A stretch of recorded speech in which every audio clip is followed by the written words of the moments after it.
नमस्कार सगळ्यांना. तर आज आहे वटपौर्णिमा. तर सगळ्यात अगोदर सगळ्या सावित्रींना माझ्याकडून वटपौर्णिमेच्या खूप खूप मनापासून शुभेच्छा. आणि इथं बघा, दारात ऐश्वर्याने किती सुंदर आणि सुबक अशी रांगोळी काढलेली आहे वडाच्या झाडाची. आणि आपण जे ओटीला सामान घेतो त्याचं कडेने तिने सगळं डेकोरेशन केलेलं आहे आणि खूप सुंदर दिसत आहे ती रांगोळी. आणि इथं मी तयार होऊन निघालेली आहे बाहेर वडाला जाण्यासाठी, पूजा करण्यासाठी.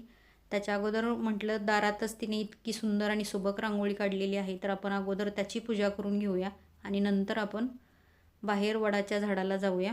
म्हणून मी इथं पूजा करून घेत आहे दारात काढलेल्या रांगोळीच्या वडाच्या झाडाची. आणि ती पूजा झाल्यानंतर मी नंतर गेले बाहेर वडाच्या झाडाला. तर तुम्हाला ही रांगोळी आणि हा ब्लॉग कसा वाटला ते नक्की सांगा आणि चॅनलला लाईक आणि